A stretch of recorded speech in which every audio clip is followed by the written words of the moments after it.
Welcome to All Pro Football Data. My name is Jim Coburn, and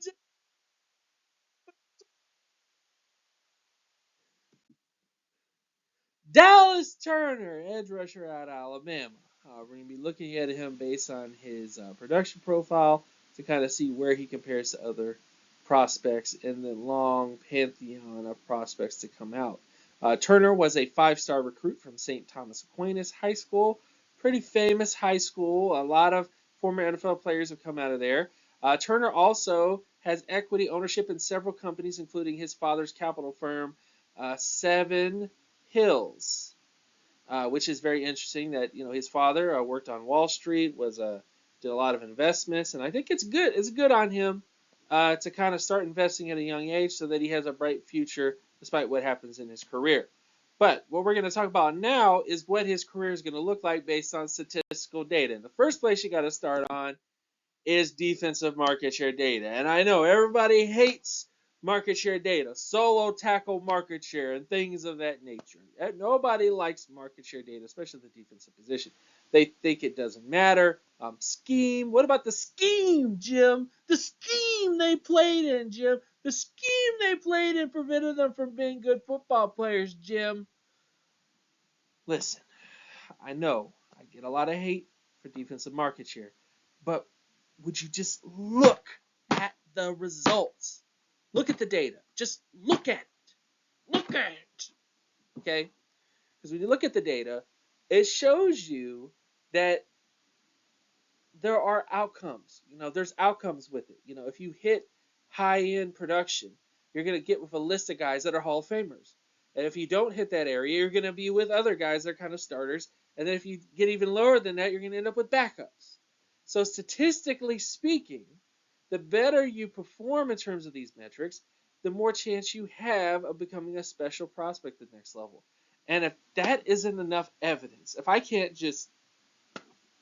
Sorry, guys. Anyway, so again, if you're new to the channel, new to the stuff that I do, all you got to know is defensive market share. You take an individual statistic, you divide it by the team total to give you a number, which you then compare to every single prospect since the 1989 NFL draft class, in things such as solo tackle, sacks, and tackle for loss. Now, taking a look at Dallas Turner based on his market share data. He had a 70 percentile, high 70 percentile solo tackle score, high 70 percentile sack score, and high 70 percentile tackle for loss score. Didn't really have any elite numbers, but he definitely hit the starter average at the position, which is good. It's a good thing. He hit the starter average. I know a lot of guys are like, oh, how is that good? Because starters are very rare. 10% of all guys who get drafted, all prospects that get drafted in the draft, 10% of them go on to become long-term starters. Only 10%. That means 90% of everybody else is out of the NFL in 4 years or less. So you're talking about rare air there. You're talking about getting an A. Being a starter in the NFL is like getting an A in class. So going on to other market share data scores for him, he had a 70 percentile in terms of forced fumbles and 30 percentile in terms of pass deflection data. So didn't really do the best in terms of pass deflections, but did do pretty decent in terms of forced fumbles. All this data, by the way, is out of 1,799 edge rushers since the 1989 NFL draft class. Now, when you move on to adjusted production scores, there's another criticism I get sometimes. People go, he was productive, but his production wasn't that great, but he played at Alabama. And Alabama is one of the best college teams in all of football, which is true. Alabama is one of the best college teams in all of football, or at least, was for a certain, nobody wants to talk about the 2000s and the late 90s. But either way, they are a good football team. But this is where adjusted production comes in. It takes a look at things like strength of schedule, strength of team, and those other factors to see how productive were they for their level of competition, how productive were they for the team that they were on, how productive were they for their age. It takes a look at all those different factors to give you adjusted production. And MSA does not have the forced fumble, pass deflection information in there, but the pass score does. The pass score is kind of like everything thrown into a pot number, and the MSA takes out the forced fumbles and pass deflections because forced fumbles and pass deflections are a little less correlative than sacks and solo tackles and tackle for loss and those types of things. So when you look at his numbers here, he did pretty well. He was 97 percentile in terms of his age, 88 percentile in terms of his pass score, and 93 percentile in terms of his MSA.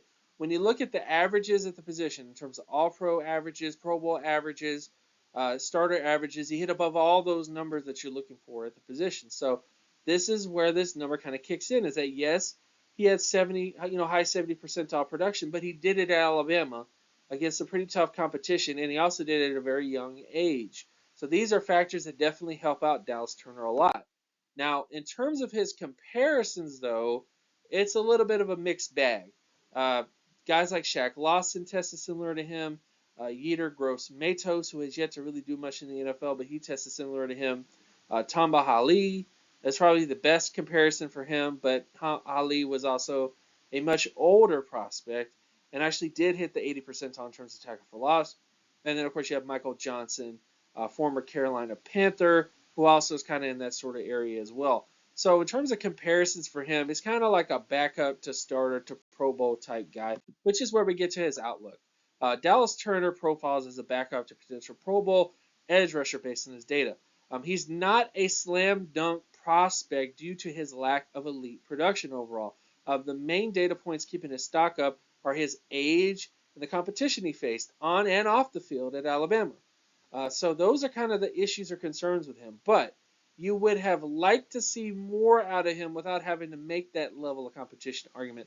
I don't like to say stuff like that. I don't like to say, well, he wasn't elite productive, but hey, he played at Alabama, so he's going to be good. I don't like making that argument. That is not a strong argument for a prospect. But I think when you look at his overall data, I think the more floor for him should be in that starter range, starter, spot starter, rotational pass rusher kind of range. And then if he, because of his age, if he develops into something better, which I definitely think is a possibility, then you could get into those Pro Bowl outcomes for him. But a lot of that comes down to the coaching that he gets, how well he takes to that coaching, and those sort of factors to kind of throw in there with him. But overall, that is Dallas Turner's profile as a prospect. Of course, my name is Jim Coburn. You can check out my Twitter page at Jimetrics, Jimetrics, on X. And you can also check out my Patreon page, patreon.com/JCoburn, JCOBERN. And I will see you guys in the next one. Peace.